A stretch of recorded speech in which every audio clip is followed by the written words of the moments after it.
Hola, ¿qué tal? Muy buenas tardes. Desde el Museo Sena es un gusto saludarlos, saludarlas y darles la bienvenida a esta charla que tendremos el día de hoy en torno a una de las tradiciones más populares, más emotivas y más identitarias de esta región lagunera, que son nuestras danzas. Pues especialmente ahora en diciembre, pero ya desde noviembre también en el centro de Torreón, en el centro de Gómez, en el centro de Lerdo, en el centro de Matamoros, pero también en todas las poblaciones que integran la comarca lagunera, pues vemos este festival de tambores, de plumas, de colores, de movimientos, que nos parecen, que nos podrían parecer hasta cierto punto cotidianos en nuestro panorama, pero que encierran dentro de sí una larga historia, significados con orígenes muy remotos y a la vez también reapropiaciones contemporáneas con las que año con año vamos también renovando nuestra propia identidad. Y bueno, para acercarnos a esta expresión, tenemos el gusto de recibir a dos invitadas a quienes tendré el honor de presentar. Y primero quiero presentar a la doctora Marcela Stens, autora del libro Danza, Tambor y Resistencia en la Laguna, que aquí se los enseño y que, bueno, estaremos comentando durante esta charla y también al final tendrán la información para poder adquirir el libro si es que les interesara. Este libro fue publicado por la Universidad Iberoamericana Torreón y la librería El Astillero. Un profundo análisis de las danzas en la comarca lagunera y bueno, lo estaremos mencionando algunos extractos de este libro a lo largo de la charla, de la conversación. Y bueno, además de autora, Marcela Stens también es doctora en investigación de ciencias sociales por la Universidad Iberoamericana Torreón, además de maestra en historia y licenciada en ciencias humanas por el Centro Universitario de Integración Humanística de la Ciudad de México. Muy bienvenida, Marcela. Hola. Aquí estamos ya. Y también, segundo, quisiera dar la bienvenida a la doctora Laura Orellana Trinidad, licenciada en Sociología y maestra y doctora en Historia por la Universidad Iberoamericana Ciudad de México. Y pues ella ha sido profesora investigadora en la Ibero Torreón desde 1990, donde actualmente dirige la investigación institucional y el Centro de Investigaciones Históricas, donde se alberga el archivo Juan Agustín de Espinosa, pues uno de los tesoros históricos que tenemos en nuestra región. Pues sean muy bienvenidas de verdad a este espacio donde charlaremos un poquito en torno a las danzas, que les digo es un tema apasionante, identitario, emotivo, en fin, creo que hay muchos ángulos desde los cuales se puede abordar y que bueno, tanto Marcela como Laura pues han ido profundizando un poquito en este tema. Bienvenidas. Gracias. Muchas gracias. Muchas gracias. Muy bien, pues para iniciar, Marcela, quisiera que nos pudieras comentar, pues, cuál es la importancia de las danzas, ¿no? Las vemos en el centro de las ciudades, ¿no? En la peregrinación ahora, especialmente para el 12 de diciembre, pero ¿qué tan grande es este fenómeno? Es muy importante aquí en la región lagunera porque para nosotros es muy emotivo, es espiritual y involucra a toda la ciudad, se puede decir, y mucha gente participa. Está impresionante un anuncio a 2 páginas que viene en el periódico, exactamente, donde están anunciando 720 grupos de danza, o sea, con integrantes desde 12 hasta 30 y tantas personas, que van a desfilar de finales de noviembre hasta el 11 de diciembre, que se terminan las peregrinaciones, aquí en el centro de la ciudad, sin tomar en cuenta todas las celebraciones, fiestas patronales que se hacen en los ejidos, en los barrios, en las colonias, y para conmemorar alguna manda o alguna devoción personal o de la empresa. Lo curioso, Marce, yo no sé si podemos como reflexionar un poquito que aunque es un fenómeno tan grande, tan masivo, tan importante en la región, pero no se había estudiado, ¿no? Yo creo que algo interesante es precisamente que no solamente verlo, sino también como que pasarlo por este proceso, digamos, de investigación, ¿no? O sea, el hecho de que esta emoción te lleve, digamos, a este proceso, ¿no? Y no sé si nos quisieras platicar, pues ya cómo empezaste ya el contacto con los danzantes, estos primeros acercamientos que tuviste para iniciar la investigación. Claro, claro, sí, pues la idea fue profundizar en algo que aparentemente era pues cotidiano, ¿no? Pero no, o sea, tiene muchísimos aspectos interesantes que pude descubrir y fue a través de contacto con personas, con los líderes, con los dueños o jefes de las danzas, que me fueron conectando y me fueron recomendando y me permitieron entrar a sus prácticas y me permitieron platicar con ellos, hacer las entrevistas. Fueron muy generosos, muy amables y siento que están profundamente orgullosos de su trabajo, labor, además de que socialmente son muy reconocidos. Yo podía ir a cualquier ejido, a La Palma, a Santa Fe, a donde estuve trabajando y preguntar dónde vivía el jefe de la danza y cualquiera sabe quién es, dónde vive y además de que son súper apreciados y reconocidos. Entonces, digo, por lo que entiendo, hiciste tu investigación especialmente en ejidos, ¿verdad? Por lo que... Sí, al principio yo dije, bueno, quiero hacerlo de las 4 danzas que hay aquí en la laguna, que serían la de caballito, la azteca, la de pluma y la de indio o de carrizo. Oye, Marce, yo en algún momento te comenté que yo no había visto la danza de pluma, que es una de las que elegiste, porque no suelen verse estas danzas cuando la gente hace las peregrinaciones en Torreón, ¿no?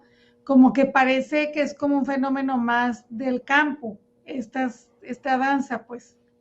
Sí, tiene su origen, la danza de pluma tiene su origen en las haciendas de aquí de la laguna, donde se cultivaba uva y algodón y algunas otras hortalizas. Y viene, bueno, su origen, uno de sus orígenes son las morismas españolas, por eso es que todavía conservan el trajecito, como si fueran españoles, con su banda cruzada, un mandil y su pluma en la mano. Claro. Sí, no es tan conocida, son más de los ejidos, y peregrinan unas 2, 3 danzas de pluma, además son de carrizo, secas. La estructura de la danza de pluma viene siendo con un dirigente, una persona de edad que se hace cargo de por vida, como mencionamos, y responsable muchas veces de financiar los uniformes o el atuendo, el vestuario, los guajes, de tener refrescos para los niños cuando terminan su entrenamiento o su práctica. Y se compone de 2 filas. Unos danzantes van vestidos de azul y representan a los españoles y los otros van vestidos de rojo y representan a los indígenas. Es como una adaptación de la morisma a México o a Latinoamérica. Enfrente de cada fila va a ir en la de los españoles un cortés que va a dirigir los pasos y va a dar indicaciones al grupo, y enfrente de los indígenas está el monarca como un monarca indígena y dirige su fila. Y parte de los descubrimientos muy, muy interesantes fueron que finalmente el cortés indica y señala, pero los danzantes no lo siguen. Los danzantes obedecen al monarca, que viene siendo el que ellos consideraban su verdadero dirigente, y es el que indica pasos, indica cuando empieza la danza, indica hacia dónde van a caminar, es el que manda, es como parte de la resistencia y de la adaptación que tuvimos aquí en América hacia la colonización, ¿verdad? Y algo que recuerdo que, bueno, que fue como este descubrimiento, este hallazgo de cómo digo, no es algo que te dijeron, ¿no? Es algo que tú observaste en el momento de la danza, pero algo que recuerdo como significativo es cómo, digamos, durante muchos siglos esto va permaneciendo de manera oculta, porque prácticamente es algo que tienes que estar observando con mucho detalle para darte cuenta de esto, ¿no? Claro, y por ejemplo, las danzas aztecas tienen sus tradiciones orales.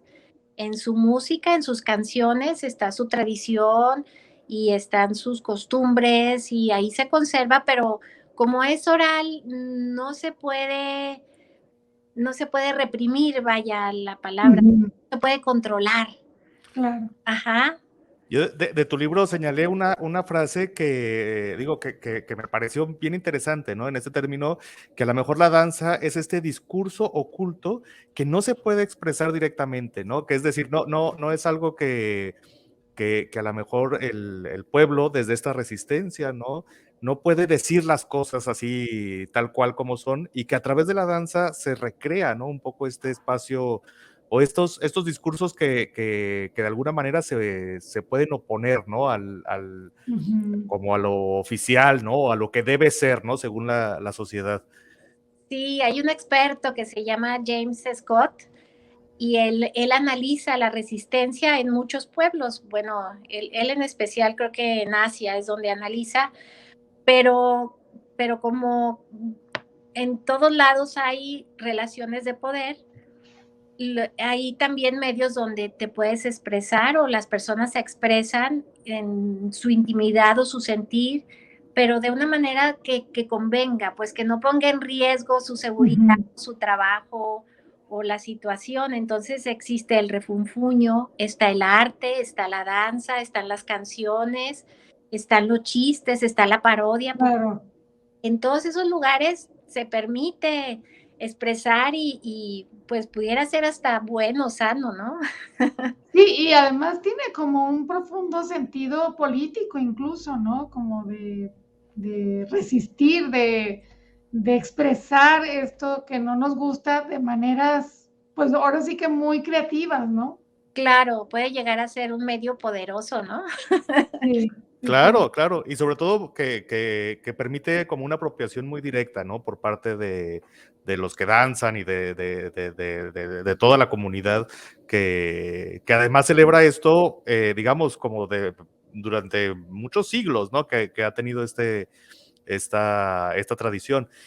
Y hay diferentes como funciones, ¿no? De diferentes personas que están presentes en la danza. Nos platicabas un poco, bueno, por supuesto, del dueño, ¿no? Del que dirige un poco y que organiza la danza, pero Sí. también, bueno, pues están los músicos, los danzantes. ¿Cómo se distribuyen estos papeles en la danza? Está el tamborero y a diferencia de la danza de indio, ellos llevan violín. Los de pluma, llevan violín, llevan tambor y a veces llevan sus bocinas también con sus USBs y su música grabada ya muy modernos. Y bueno, dentro de los personajes comentábamos que está el Cortés, dirigente de la fila de los danzantes vestidos de azul, y está el Monarca, dirigente de los danzantes vestidos de uniforme o vestuario rojo o rosa. Uh-huh. También llevan mallas o medias en sus piernas y llevan guaraches de cuero crudo, siendo una especie de cuero en varias secciones, como varias lajas de cuero y amarradas con cintas del mismo y que suben casi hasta el tobillo y algunas hasta la rodilla. Y ese es su... Y otra cosa interesante, llevan un pequeño mandil que bueno, a mí me pudo fascinar verlos, bordados con motivos súper sofisticados de ángeles, de santos, con las iniciales del danzante, muy, muy laboriosos. Unos son hechos a gancho, otros son hechos una especie como frivolité con un hilo muy chiquito, otros son de tela y bordados con hilaza. Pero bueno, se podría hacer un libro también, todo un estudio sobre los mandiles de los danzantes de Palma. llevan una Perfecto. capa, ¿no? Llevan una capa en la parte, sí, en la cabeza, y a veces llevan una banda, a veces llevan también una corona con flores. Yo le he visto con flores de foamy o flores de papel como una especie de papel maché. Y en sus manos llevan un guaje, también va decorado, y en la otra llevan la palma que comentábamos como una especie de escudo o como un abanico con una cruz en medio. Mira, Y creo que, perdón, para ilustrar, digo, creo que una imagen vale más que 1000 palabras también, y que nos proporcionaste unas imágenes que a lo mejor nos pueden servir de guía. sí, Las voy a mostrar por aquí. Por ejemplo, esta es la danza de pluma, ¿no? sí. Digo que a lo mejor digo, aquí se ve un poco el guaje, ¿no? Que mencionabas. Y bueno, este vestuario Rojo. rojo o rosa, ¿no? Que a lo mejor también está Sí, presente. es un Y mira, danzante ese, ¿perdón? y es un danzante de Santa Fe. Ah, ya. Y aquí hay un video también que nos pusiste, a lo mejor lo podemos ver un momentito y que nos comentes un poco qué está pasando en este espacio. Claro.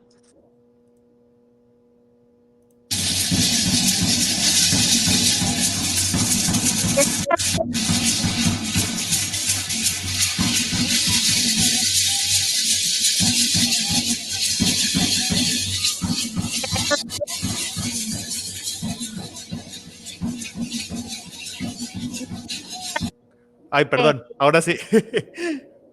¿Qué es lo que podemos ver en este video? Ok. Ahí se veía cómo avanza la Malinche dando pequeños saltitos. Ahí que se veían varias Malinches juntas. A veces es una, a veces son 2 o 3, pero avanzan juntas, pequeños pasitos, casi inmóviles. Y los otros danzantes alrededor ya tienen pasos. A mí me pareció que eran pasos un poquito como de venado, un poquito, me dio esa impresión porque levantan un pie y avanzan como a diferencia de los de indio, que son más pisadas fuertes. Claro. Y se veía pasar por ahí, me parece que vi un cortés y un monarca dando indicaciones con la palma en la mano, van dando indicaciones a los danzantes de qué pisadas tienen que dar o en qué momento inicia o se termina la danza. Entonces, por lo que platicabas, el monarca da indicaciones a una de las filas, ¿no? De las líneas. Y el cortés da indicaciones al otro, pero no le hacen caso. Pero no le hacen caso. Pobre Cortés ahí no tiene mucha cosa. No, y creo que esto es muy significativo de toda una ideología, ¿no? Y una mentalidad de resistencia, ¿no? Como lo mencionábamos también en cierto momento. Claro, y viste cómo el niño tenía cubierta la mitad de su rostro y también con las cuentas que les cubren la mitad de la cara. Eso permite cierto anonimato y cuando estás en el anonimato te atreves a hacer más tú, a decir más cosas o a expresar Claro. que pudiera ser delicada expresarla, ahí te atreves un poquito más.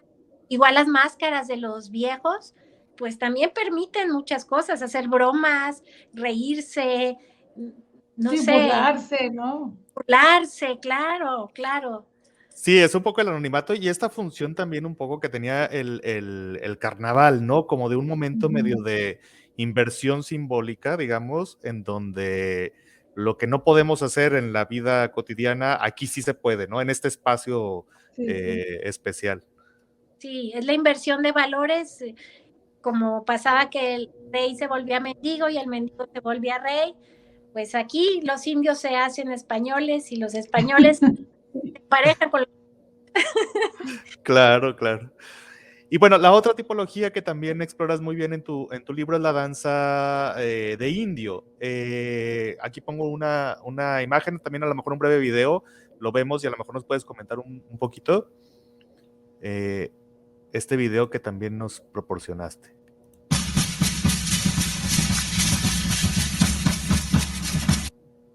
Un video cortito, pero que creo que es muy, muy ilustrativo. Ujú. ¿Qué nos podrías decir al respecto, Marcela? ¿Cómo es la danza de indio? ¿Qué estructura tiene o qué sucede?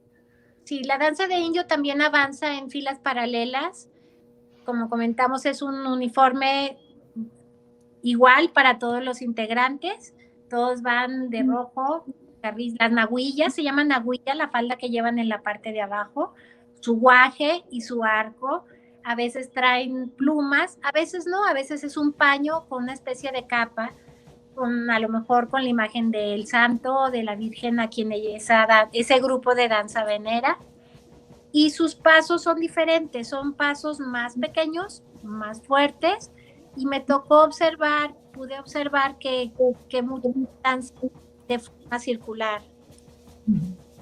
Con esta referencia a lo mejor también a los antiguos mitotes, ¿no? Que pudiera venir de ahí ese paso o esa modalidad.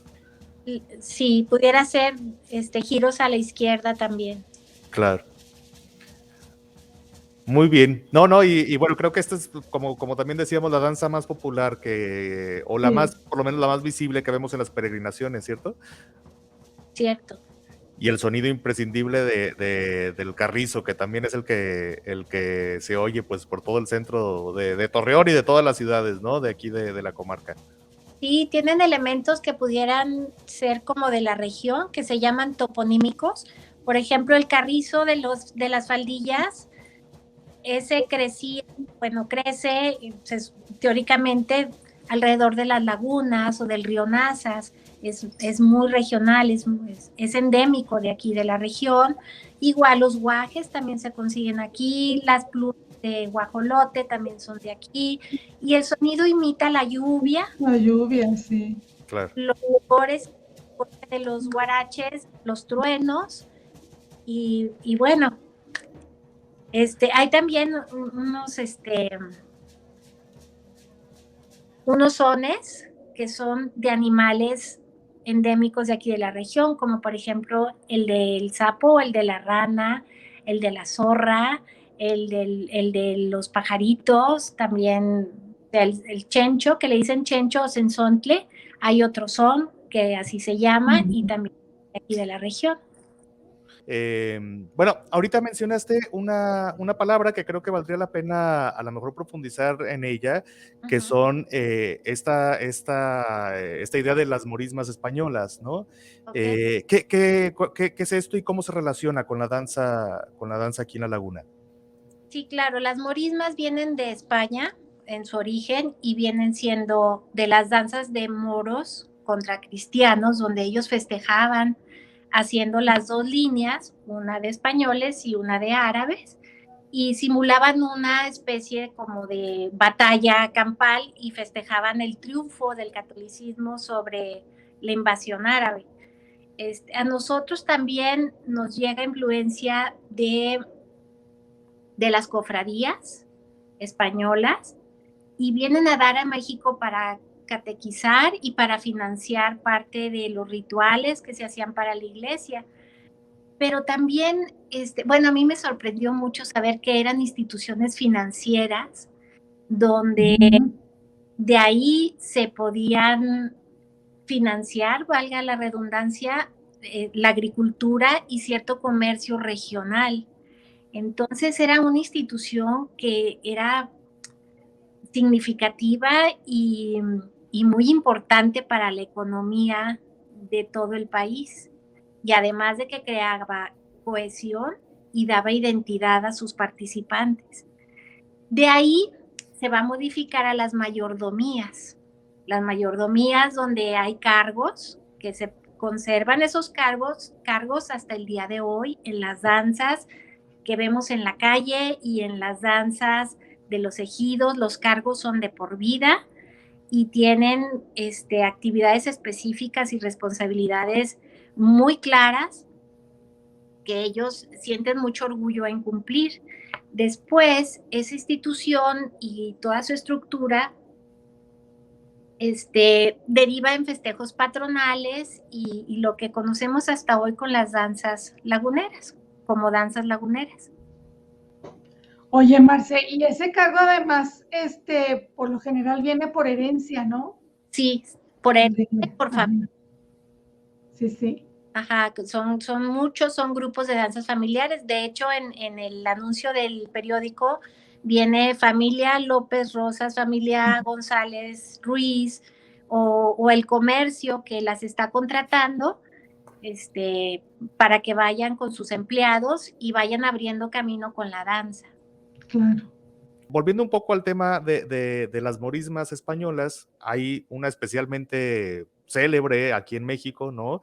Que es la morisma de Bracho, ¿no? En Zacatecas, o la morisma también de Guadalupe, pero bueno, en ese caso es como una escenificación un poco más teatral de la batalla de Lepanto, pero que dista mucho, digamos, de las danzas laguneras, ¿no? En donde a lo mejor el discurso es similar o la representación puede ser similar, pero que bueno, también es bastante, bastante diferente.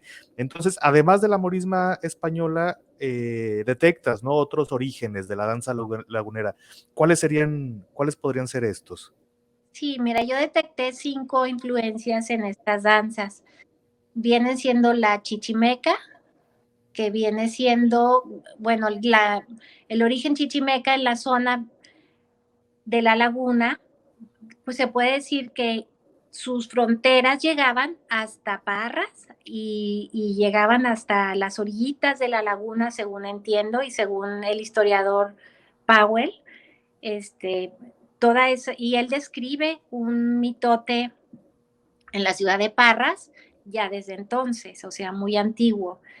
Y está la de las morismas españolas, que las consideran como danzas de conquista. Todas las danzas que tienen 2 hileras de personajes enfrentados uno frente al otro, como mencionamos, se llaman danzas de conquista.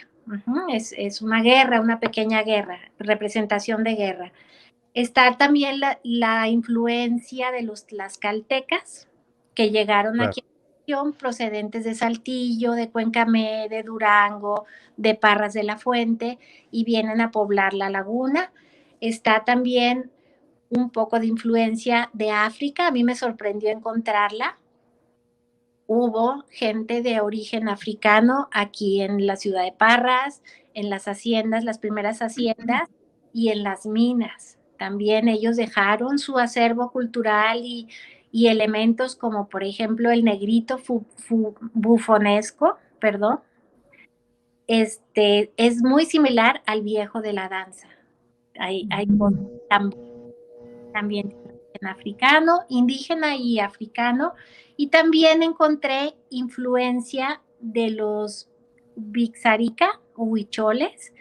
Ellos son los que conservan la tradición de la danza del mitote, o neixas, como ellos lo llaman, neixas, y su tradición de masticar peyote, danzar en círculo alrededor de la lumbre en ciertas fechas, pero también la de peregrinar en forma de cruz.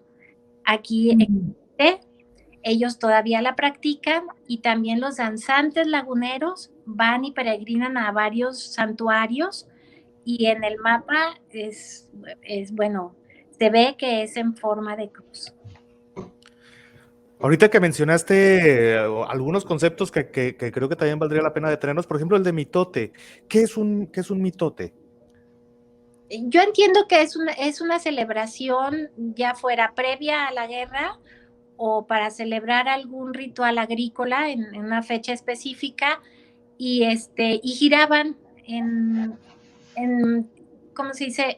En circulación a la izquierda y era hasta que entraban en cierto trance. También es probable que tuvieran consumo de alguna sustancia que alterara la conciencia, pero era con fines rituales. Ajá. Y ya en la mañana hacían ofrendas de tamales, de alimentos, se preparaba con un altar, había un dirigente, había cantadores y bueno, era un ritual completo para ellos y se conserva todavía está vigente. Perfecto, y digo, se integra, ¿no? Como con todas estas tradiciones que estás describiendo en la danza, ¿no? Y que creo que se puede ver muy claramente, tanto elementos de la morisma española, del mitote, casi como de la gran chichimeca, ¿no? Y bueno, también de las poblaciones africanas que también hubo aquí en la laguna. Y bueno, también yo creo que se han ido agregando aspectos un poco más contemporáneos, ¿no? O no, como en estas adaptaciones que luego hacemos de las celebraciones.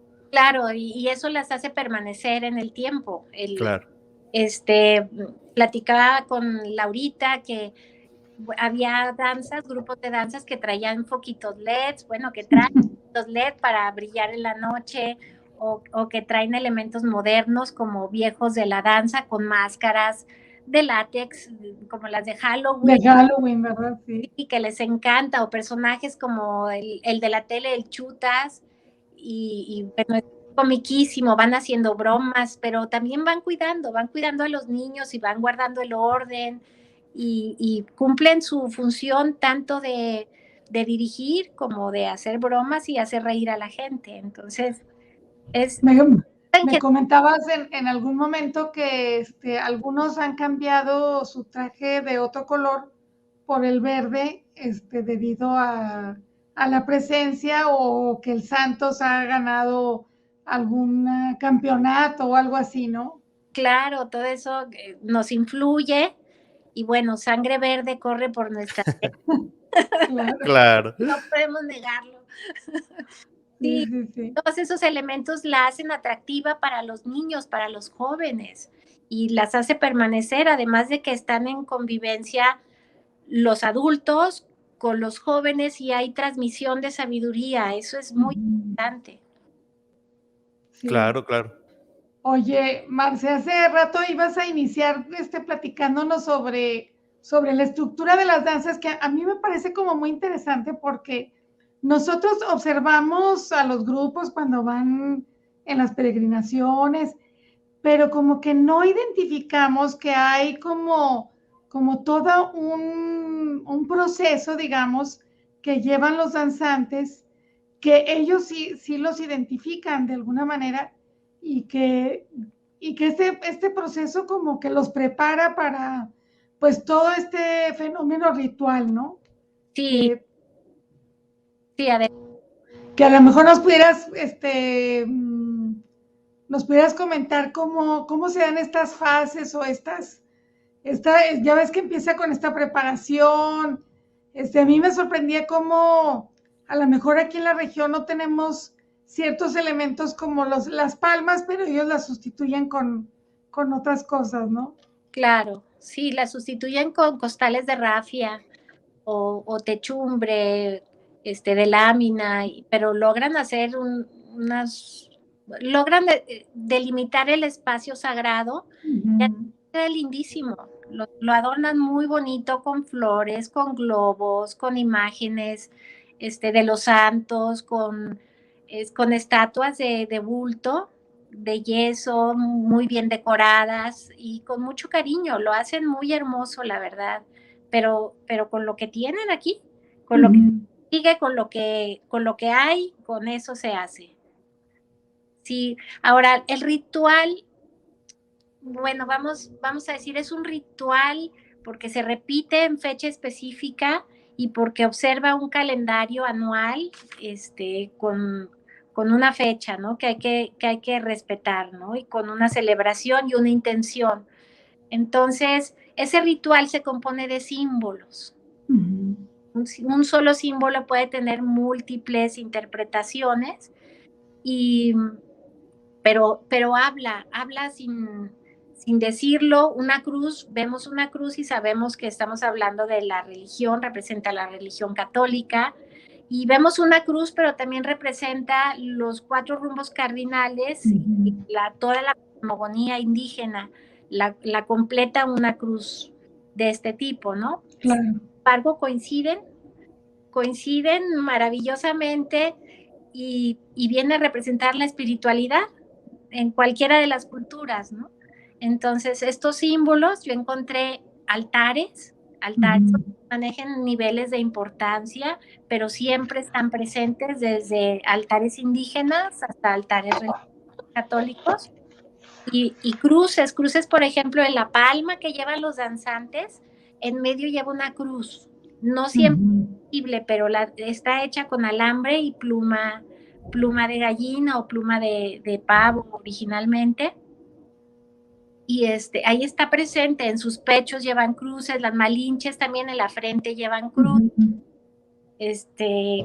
Bueno, se repite el elemento múltiples veces y todos, nada más con observarla sabemos cuál es ese significado.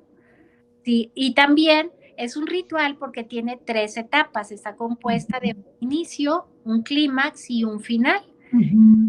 Hay especialistas que lo llaman etapas liminares, preliminar, liminar y postliminar, y le dan más importancia a la central, ¿sí? Es hacer que liminar pudiera especificarse como una etapa intermedia, donde se olvida lo anterior y se aprende un conocimiento nuevo. Esto originalmente era en velaciones en la noche, durante la noche, donde se congregaban a lo mejor, bueno, quiero yo imaginar alrededor de alguna fogata y donde la gente mayor contaba sus historias y se transmitían cosas que no están al público, cosas importantes, cosas trascendentes como mitos, como la fundación de un pueblo, como la historia del santo y su caminar por la vida y como un ejemplo a seguir para todas las personas. En fin, es muy interesante ese fenómeno. Sí, tú tuviste esta oportunidad pues muy importante, muy rara que luego se puede dar de que te invitaron a una velación, porque me comentaste que realmente a las velaciones solo pueden entrar las personas que participan en la danza. Claro. No sé si nos quieres comentar cómo fue esta velación a la que asististe. La verdad tuve el honor y fue muy interesante. Fue con las danzas aztecas o la danza azteca de Chicomostoc, con la familia de Ezequiel. Ahora están como dirigentes, él ya falleció, en paz descanse, y están como dirigentes sus hijas. Entonces, les voy a mostrar una fotografía. Ay, mira. Donde se logra ver cómo está un altar al fondo y están realizando un tapete de flores. Sí, se ve ahí que están. Sí. Ajá. Tienen como velas enfrente, ¿verdad? Tienen velas, tienen un altar, tienen imágenes de santos, tienen varas de mando. Sahuman, manejan copal, hay una sacerdotisa que se llama Malinche también, pero es una persona adulto, pues, no es la niña de las otras danzas. Y ellos descabezan las flores, las amarran con hilo cáñamo y realizan un tapete como se puede ver en la tela que brilla. Sí. De tafeta. Y hacen figuras de origen indígena y queda una hermosura, hacen ofrendas de fruta, de resinas perfumadas, es muy bonito, y cantan durante toda la noche, sin dormir, con sus guitarras, con sus conchas de armadillo en la parte de atrás. A los aztecas les llaman concheros en el centro del país, y son hermanas de las que hay aquí en Torreón, en la laguna. Entonces, y ahí se platican, ahí se canta, ahí también se veneran a los ancestros y a los que han sido dirigentes de las danzas. En la parte de atrás de sus estandartes van llevando lo que ellos llaman la Santa Cuenta, de las personas que ya fallecieron y que las veneran y las recuerdan en ese ritual. En los otros lugares, por ejemplo, en la de Indio, en Santa Fe, también se juntan y pasan la noche juntos, platicando historias, contando anécdotas del mismo ejido, y tienen canciones también que comparten y cantan en esos espacios. Sí, es impresionante cómo se ha mantenido, digamos, esa esa forma que yo creo que es bastante antigua, pues. Sí, sí, de hecho en muchas culturas tienen, en sus rituales tienen ese espacio liminar para transmitir historias trascendentes o lo que se llamarían mitos, mitos no como mentiras, sino como historias Sí, verdaderas, sí, claro. mitos que Claro. conservan, por ejemplo, la tradición del primer sembrador o el primero que aprende a pescar un pez o a sembrar la semilla o a hacer el fuego, viene siendo el personaje mítico y esa historia pasa de una generación en otra en estos rituales, en estos espacios. Y ahí es donde se adquiere esta fase que tú comentas, que es donde adquieren como esta comunitas, ¿no? Como este sentido, digamos, de igualdad, ¿no? Sí, sí, es la igualdad simbólica, es en ese momento todos son iguales o todos somos iguales y se crea la cohesión del grupo. Es muy importante.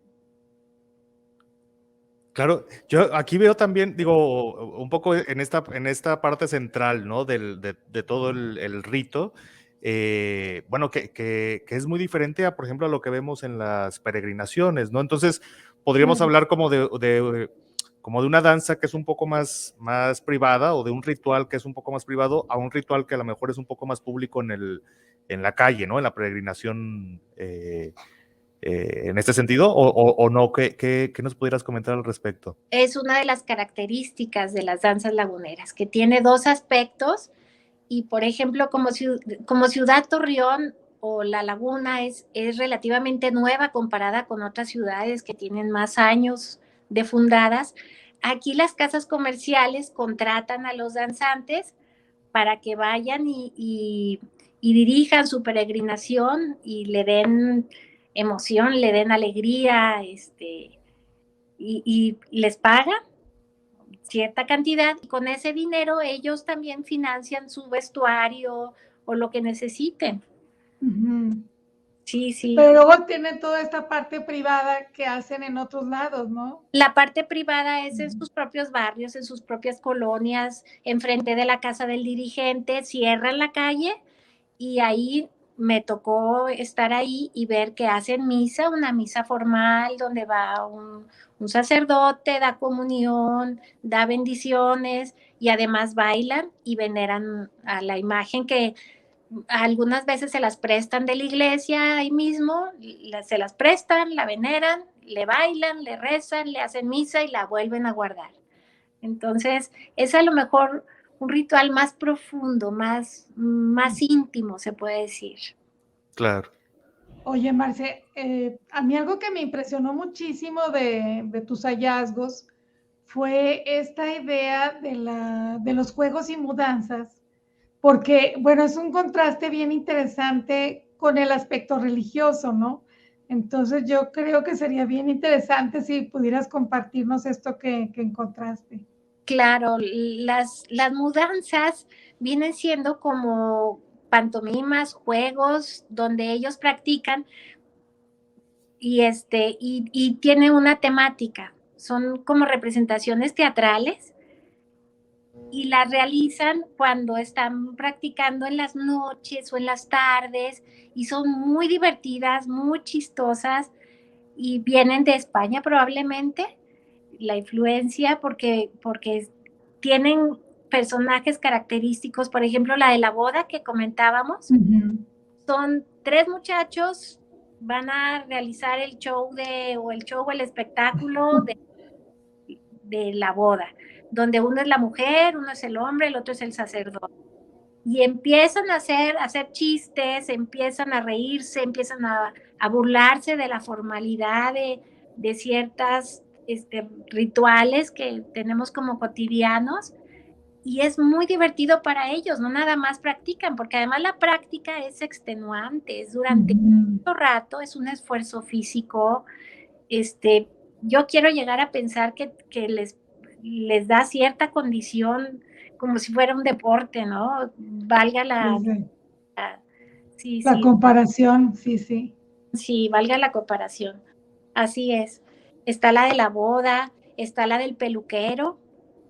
También ¿Cómo es lo del peluquero? sientan un muchacho en una silla y el otro es el peluquero y lo empiezan a embadurnar de espuma para afeitar y se la ponen en la cabeza y le hacen cosquillas y luego para limpiarlo le echan la cubeta de agua y al que sigue, ¿a quién sigue el pelo? Sigue? Sí, es muy divertido. Y también se puede decir que es educativo, pues es liberador, es educativo, aporta identidad, ahí va, y ha de ser atractivo, ¿no? Ir a jugar eso y además Claro. de practicar la danza. Oye, pero recuerdo un texto que encontraste en donde venían los mismos personajes, el barbero y la boda, pero un texto del siglo XVI, en España. Sí, y es muy similar, de ahí viene. Y qué interesante, digo, porque finalmente la danza es un espacio pues de ceremonia, ¿no?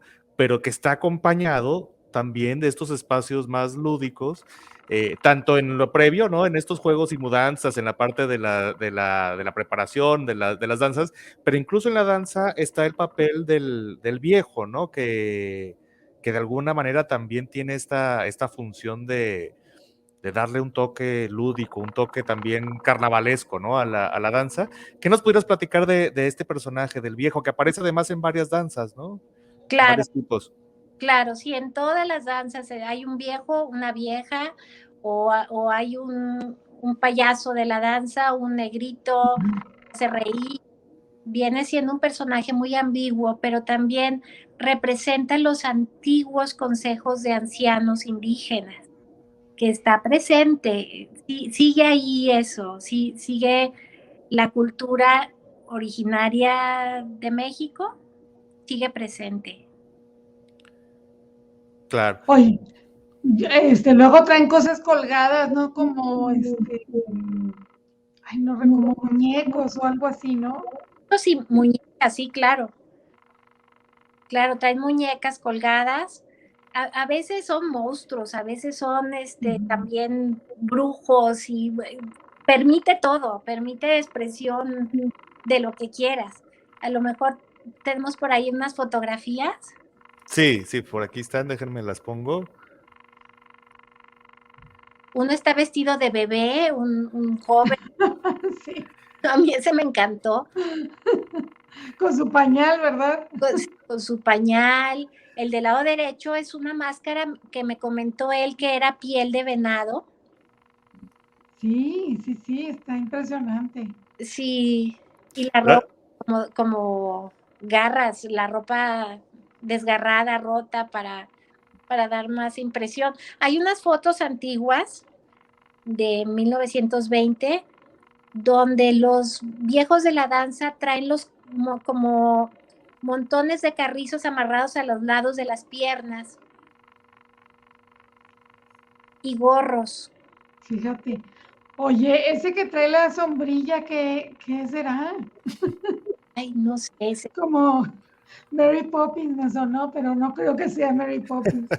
Y hay un monstruo de It, de esos yo creo que de pelos rojos. Sí, También sí. qué interesante que digo, me supongo que originalmente, pues a lo mejor eran máscaras como a lo mejor las que se siguen usando en algunas partes del centro del país, ¿no? Y demás, y que a lo mejor aquí se han adaptado a este tipo de máscaras más de Halloween, ¿no? O de este tipo de otros.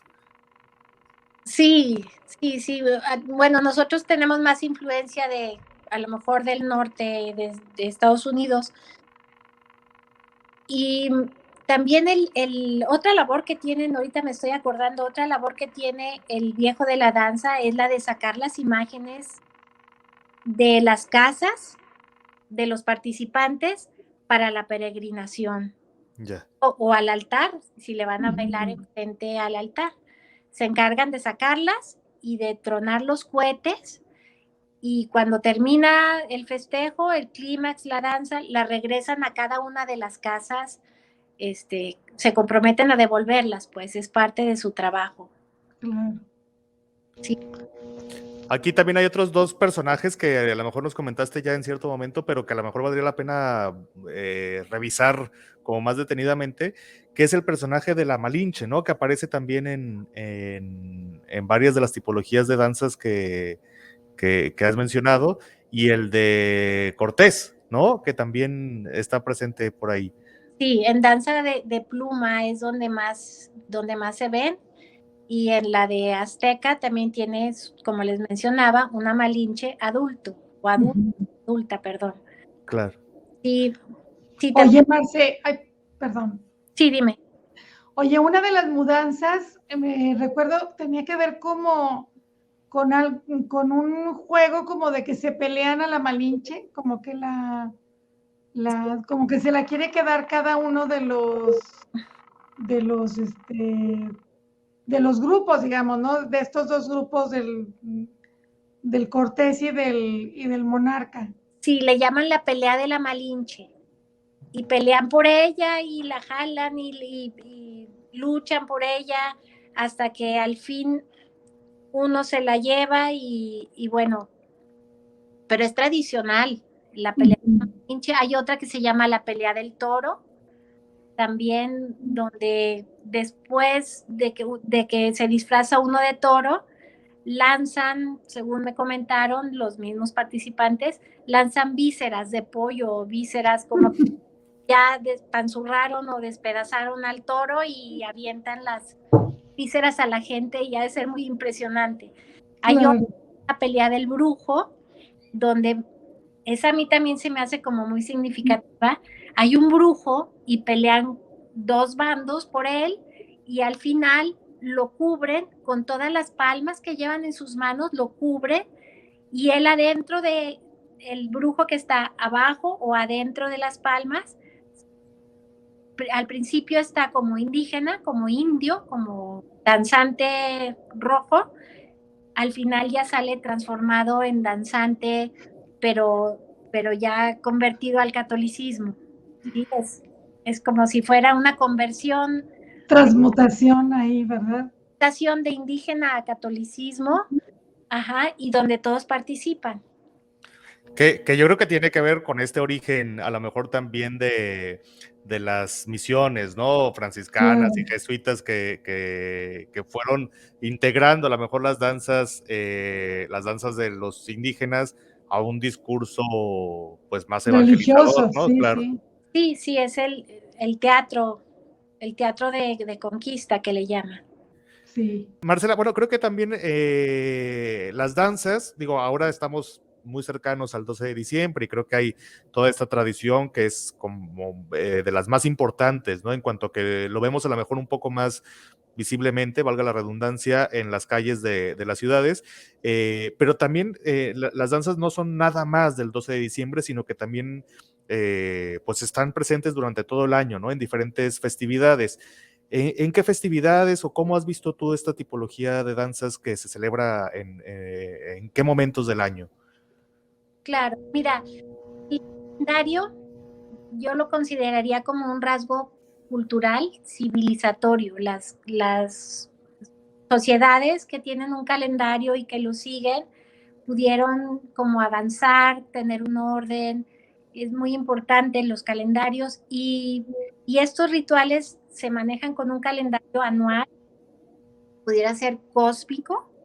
Cósmico me refiero, puede ser solar, puede ser lunar, donde coinciden los solsticios y los equinoccios con las fechas de celebrar, y donde se manejan los cambios de clima, por ejemplo, de lluvia a sequía o de invierno al verano.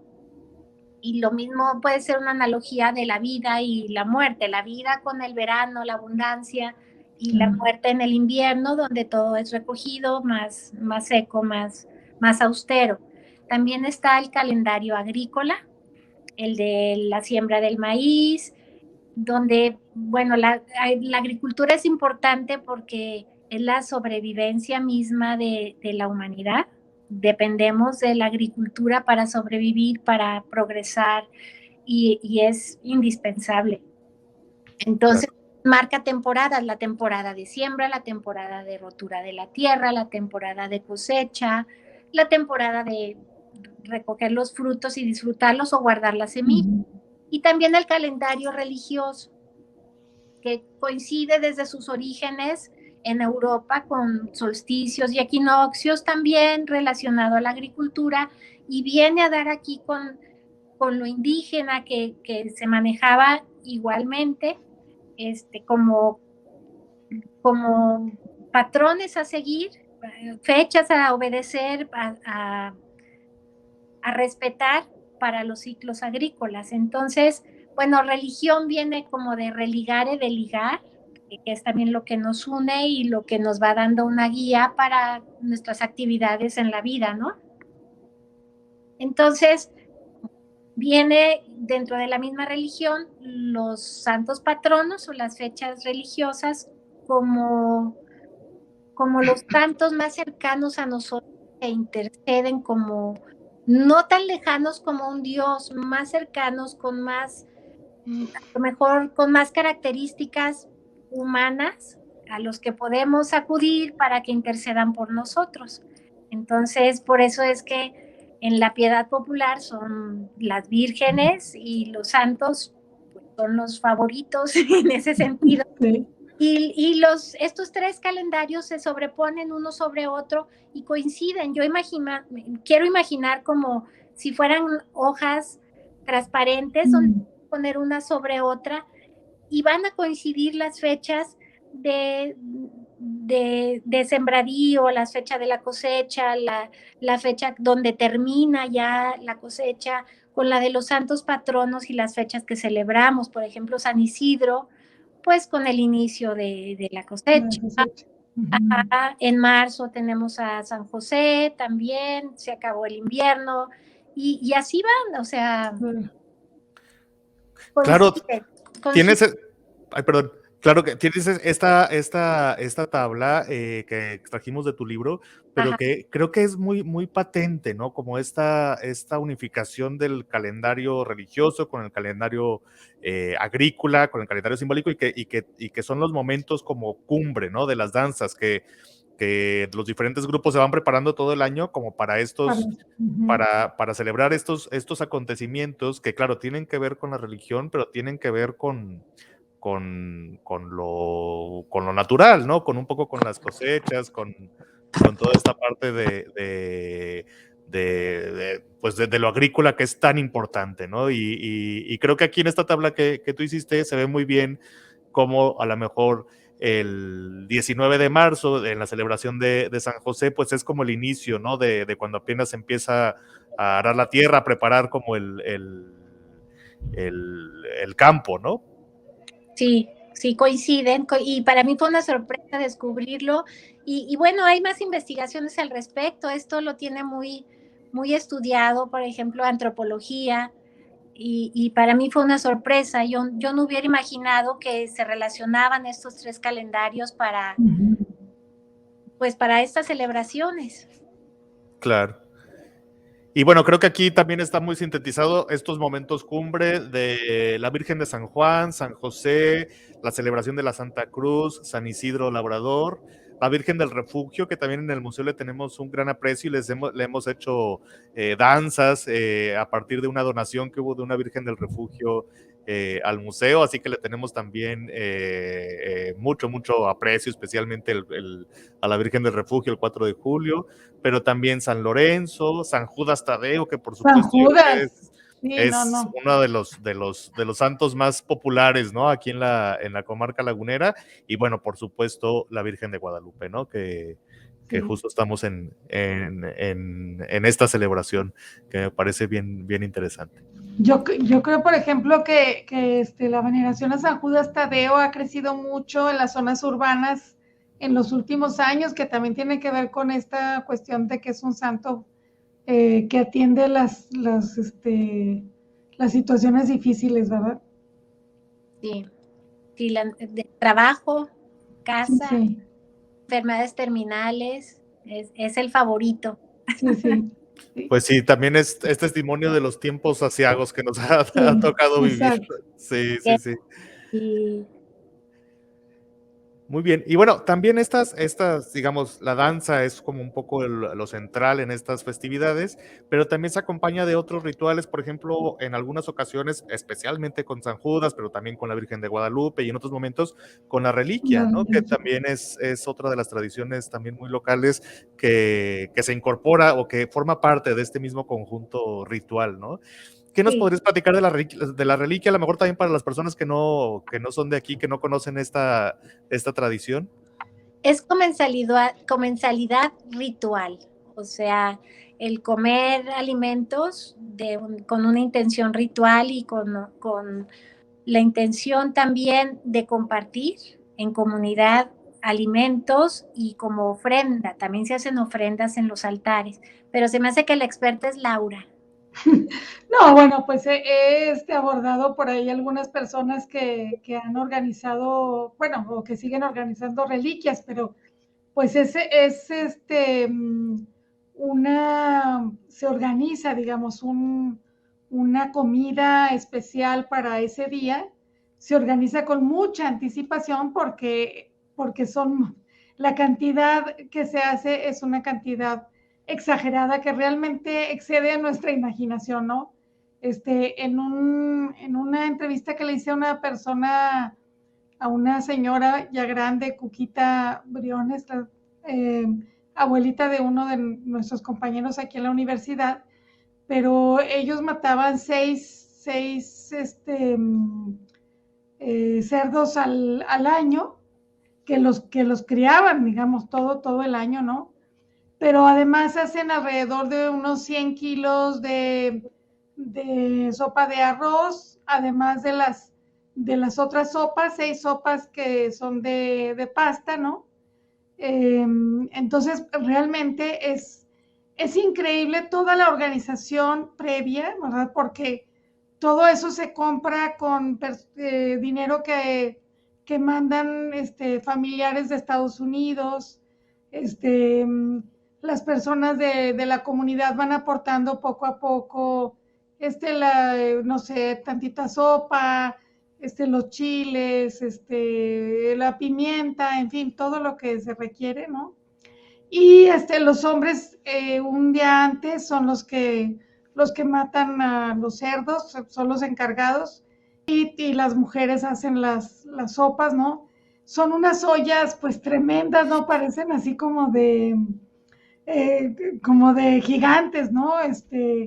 Doña Cuquita tenía un cuarto especial para guardar esas ollas impresionantes con unas cucharas también increíbles, ¿no? Entonces, pues todo esto lo utilizan y la cuestión más interesante es que cualquiera puede acudir el día de la reliquia, que así se llama la comida, puede llevar su topper, ¿no?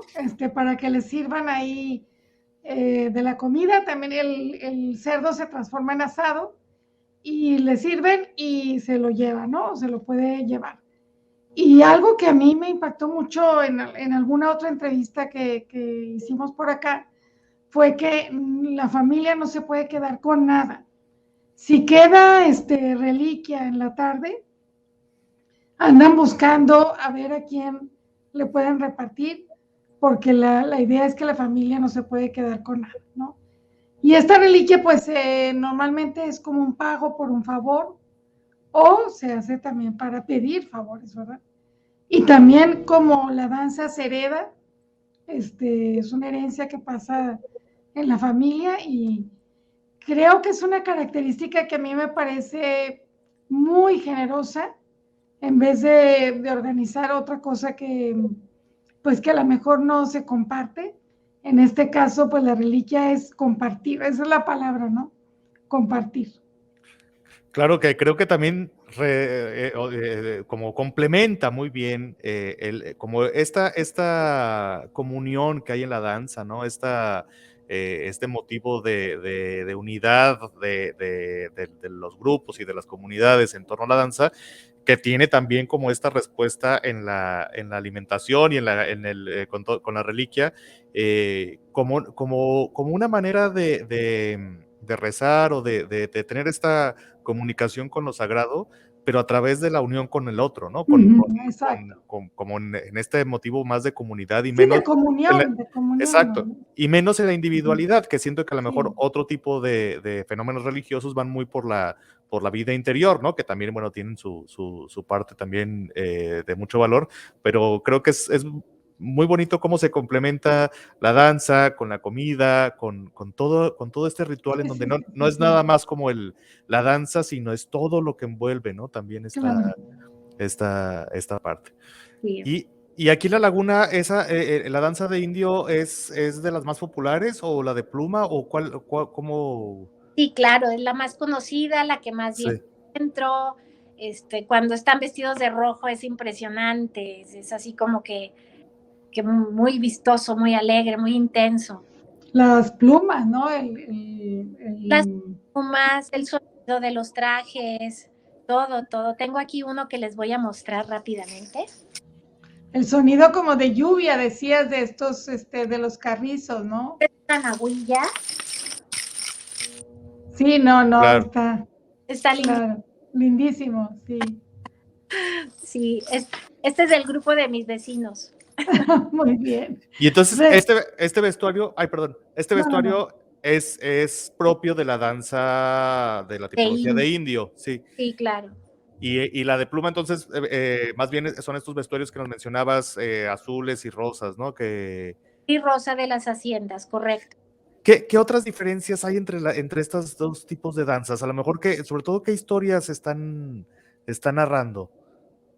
Pues bueno, yo siento que la historia que narran al final, pues no es de guerra, es de paz, es de unidad, es de cohesión, es de alegría, es de participación, pudiera ser de comunidad, hasta como vimos, tiene un origen económico, pudiera ser un origen de solidaridad económica y de progreso, pues también de identidad, de resistencia a la parte moderna donde nos sentimos, pudiera ser alienados o alejados de nuestro medio, porque ahora vivimos más aislados, más comunicados en cierto modo, pero más aislados del contacto físico, tal vez hasta en pandemia.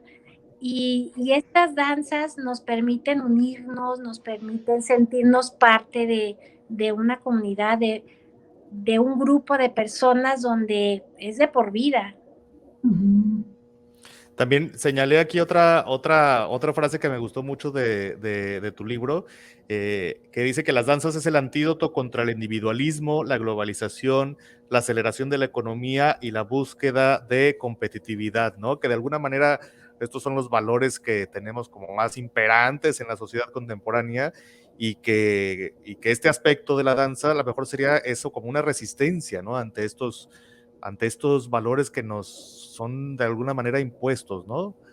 Claro, ser menos vulnerables sería la idea, ¿no? O sea, unirnos para ser menos vulnerables y la muestra son las danzas laguneras, son lo máximo. ¿Qué te puedo decir?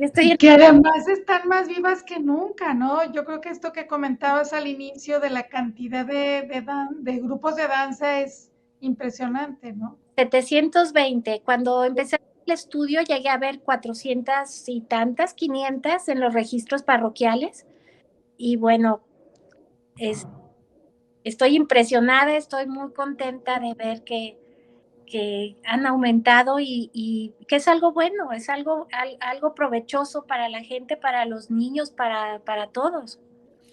Creo que promueve mucho este sentido de la communitas, ¿no? Como también De lo unidad. mencionas, de la comunidad, en este espacio, por lo menos en este momento, todos somos iguales, Claro. porque todos danzamos, digo, a pesar de que haya diferentes papeles, pero finalmente hay como este sentido, ¿no? De unidad y de comunidad, que es, creo que de lo más rescatable, de lo más importante, pues, que hay en estas tradiciones. Es la igualdad simbólica, claro que sí. Sí. El otro título alternativo a tu trabajo que a mí me gustaba mucho también es el de Parejos como en la danza, ¿no? Ay, me encanta. Claro, sí. Parejos como en la danza, todos somos iguales y todos podemos participar y ayudarnos. Sí. Y ahí van niños chiquititos, ¿no? Apenas pueden caminar y ahí van con sus guajes y sus arcos y todo, ¿no? Danzando. Sí, sí, sí, es un encanto verlos desde muy o tocar el tambor también, Sí, sí, sí, sí. participar y se permite, es muy inclusiva la danza. Participan mujeres, participan gentes mayores, niños, gentes con necesidades especiales, perfectamente bienvenidos e integrados al grupo. Me encanta verlos. Sí. No, pues la verdad es que es una, digo, sí, una expresión, un espacio de expresión bien interesante Sí. que bueno, que tiene muchas aristas y que vale mucho la pena estudiar y que pues qué gusto que lo hayas podido profundizar en esta investigación. Y bueno, hablemos también un poco a lo mejor del libro, no sé si, digo, de este libro que se publicó muy recientemente, Danza, Tambor y Resistencia en La Laguna, que bueno, que ya, digo, platícanos un poco de la edición de este libro y de qué contiene. Bueno, contiene el estudio que hizo la investigación con este tema, las danzas laguneras, dos tipos de 4 que hay en los ejidos La Palma y Santa Fe. Y bueno, viene un estudio donde se profundizan sus características y un poquito de sus símbolos, un poquito de su origen. A mí se me hizo muy interesante, aprendí muchísimo. Ojalá que lo disfruten, ojalá les interese adquirirlo y lo disfruten y sirva para que otra gente se emocione y hagan investigación extra sobre esto, salgan más Claro. opciones. Claro. Sí, sí, sí. Pues No, y tenemos, bueno, perdón. perdón. No, tú. No, digo que tenemos algunos ejemplares disponibles en la tienda del Museo Sena, por si a alguien le interesa profundizar en este aspecto. Y bueno, también va a estar a la venta en otras librerías, ¿no? Sí, ahorita por lo pronto lo tenemos acá en la Ibero, pues hasta el 16 de diciembre que se cierra la universidad. En enero lo volvemos a tener por acá. Y bueno, nada más también para quienes nos escuchan, ¿verdad? Que estén atentos, atentas para la presentación que tendremos en febrero, yo creo que a inicios de febrero, la presentación oficial del libro, para que nos acompañen con la autora. Y bueno, pues puedan adquirirlo ahí también en caso de que no lo adquieran, ¿verdad? Aquí está para que lo vean y bueno, ya está en circulación, pero pues sí queremos hacer una presentación oficial, ¿verdad? Claro, no, pues será un gusto también asistir a aquel evento. Este nada más fue un pequeño preview Sí, de exacto. esos contenidos.